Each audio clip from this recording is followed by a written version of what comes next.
Hi, I'm Steve Sabowicz of the Medicine Hat Folk Music Club and writer with the Plainfolk column in the Medicine Hat News. And we're here at the Medicine Hat College with David Gue, longstanding member of the Medicine Hat Folk Club. And we're going to be talking about Tongue on the Post Winter Festival that's held every January in Medicine Hat. David, what can you tell us about this year's Tongue on the Post coming up? Oh, well, it's going to be as exciting as all the previous ones. And as always, we're just hoping for good weather towards the end of January. Yeah, we have most of the similar events to the last couple of years. For the week of January 21st to the Friday the 25th, we will have musicians performing at local coffee shops and restaurants, mostly noon hour and early afternoon, but a few evening performances, just free, just to bring the music to where people are. Sure. And then the Friday night, we're having our singer-songwriter night, our expanded singer-songwriter night here at the college. How long does that run from? Well, we'll start about 7 o'clock and we'll probably finish about 10 o'clock. And we'll have about 12 performers, some of whom will have been from out of town and come in, and others will be from the local area. Okay. There's some ground rules to that too, I understand. Oh, absolutely. Yeah, it's 3 songs or 12 minutes, and then your time on stage is off, as with all of the singer-songwriter nights. And we encourage people to come out to that to get a taste of some rising musicians as well as some pretty established ones. It's admission by donation, so it's an easy thing to do. And what's really the greatest is to see families coming out, and it's informal enough so that when it's bedtime for the kids or if they're in their jammies or whatever, you can just disappear quietly and nobody minds. Okay. And it's a very much a smorgasbord. As you said, you don't know what one act is going to follow another act. You could have quite a variety. Absolutely. So if one particular performer or one style of music isn't to your taste, you just stick around for another 10 minutes and you'll have something different. Don't walk out.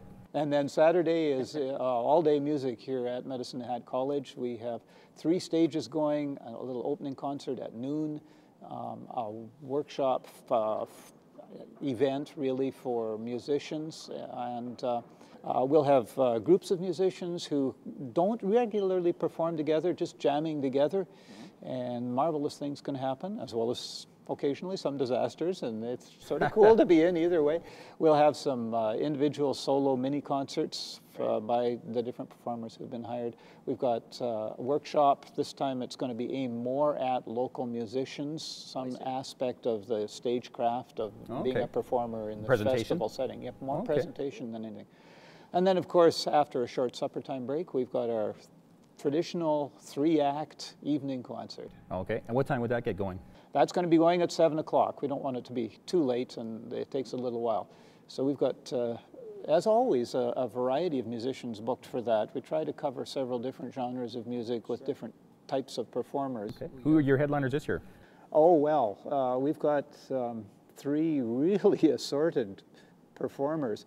Del Barber is a singer-songwriter from Winnipeg who is just making big waves as a young, fresh voice, an excellent An up-and-coming artist then. And definitely somebody to watch in the future. And you know, we always try to have somebody like that on the program. Of course. Just to get a taste of what's coming. And also a good act for a younger crowd to come out and see. Absolutely, and good performance experience for somebody who is just breaking onto the scene. Well, he's broken, but... Yeah, making waves. We have a gal from Edmonton named Kat Dancer, who bills herself as the queen of the swamp blues, and she sings like she just came out of the Mississippi Delta, a whole variety of blues-influenced stuff. I've seen her at the Calgary Folk Music Festival, and she's really outstanding. She is quite a performer and just the most engaging person, sort of larger than life. Yes, she's a very warm performer, and she's got the heart of a Mississippi blues artist. So that's for all the blues fans. Oh, they'll love that. And for the unclassifiable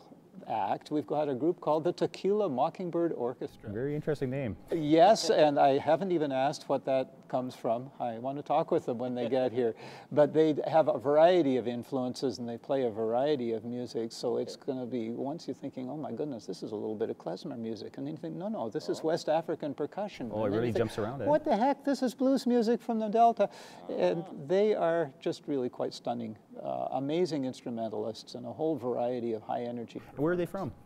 They're out of Vancouver. Okay, interesting. So they draw all these different influences and put it together this in their own laboratory unique sound blend. and Yeah, that's throw right. it out there. Very interesting. One thing I meant to ask you too is going back to the afternoon performances. There's multiple venues within the college, so if a person doesn't like one area or one style, they can go to 2 or 3 others. Is that correct? Oh, you bet. And it's informal enough, so we have performance here in the lobby, for example. Right. And some people are going to listen to that, and maybe some people are going to say, gee whiz, you know, I'm not so sure about this. It's not really turning my crank. And so in the break between songs, you can sort of wander off and check out what's happening in the New Crowfoot room right down the hall. So it's nice and informal. If you want to take a break, that's cool too. All right, and you've had some advances over the years as far as the festival goes. Last year we had the venue in the cafeteria for vendors selling folk-related things. Yeah, arts and crafts and handicrafts. That'll be back again this year. We had really good feedback from it. It gives a nice place to take a break from the music. It gives people a chance to see local, handmade, hand-produced goods and services. So we're excited about being able to do that again this year.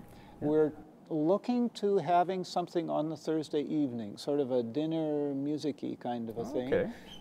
That's not totally finalized yet, but check the website. And stay tuned on that one. If you can, it'll be a smaller venue, so if you want to come, you'll have to. And of course, we do a school concert, which we think is really important. It's not an open event, and we don't sell tickets to it, but it's a chance to expose grade 4, 5, and 6 mostly, sometimes younger grades as well, to a kind of music that they really probably aren't too familiar with. So this year we've got Andrew and Julie Scott coming down from Edmonton. They are both teachers by trade, so facing 400 kids is not a new experience for them. Doesn't daunt them at all. They're high energy people who are just going to have those kids captivated. Excellent.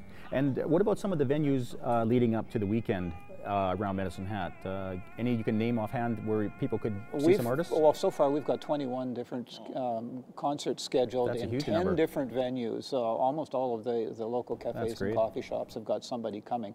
So again, all the details are on the website, and for the festival, the website is topfest, TOPFEST.ca.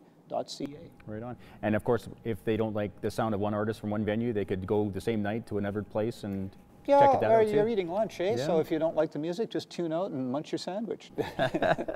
Okay. And is there anything else? You have boot camps this year too? Not really a boot camp, but we are slanting one of the performance spaces towards musicians, and we are dickering with some people who've got really long stage experience and present really good workshops about how to conduct yourself on stage, how to keep your audience's attention. That's important. Well, kind of an overlooked area almost. It almost is, you know, because if your focus is the music, then you don't pay so much attention to what's going on in between. And it's part of the whole package. It is, and that's when you can either keep or lose your audience. And that's one of the joys of this kind of music, eh? You're not going to see somebody at Tongue on the Post walk on stage, sing a song, and walk off. You're going to see somebody walk on stage and tell a little bit about themselves and where this song came from and why they're playing it the way they do. Yeah, and as we know, a lot of these artists have a persona that they have to bring across, and they have to work a bit at that to find their niche, as you might say. Oh yeah, for sure. All right, talk about the schedule for the upcoming Tongue on the Post in January 2013, David. We're starting January 21st, which is a Monday, with free cafe concerts, noons, afternoons, and some evenings at different places around town. That goes on till Friday. Friday evening is singer-songwriter night here at the college. That's admission by donation, starting at 7 o'clock. Saturday, music starts again at Medicine Hat College in several different locations, starting at noon and going on until around 5. And then Saturday evening, starting at 7, the 3-act closing concert. Tickets for that, it's reserved seats, so tickets are available through tix.ca or the Esplanade box office. Money well worth coming out. Great week of entertainment, and lots of variety there. We like to think so. Okay, so come on down to the Tongue on the Post when it happens in January 2013, and you will not be disappointed. It's a great time. And thank you for watching the show.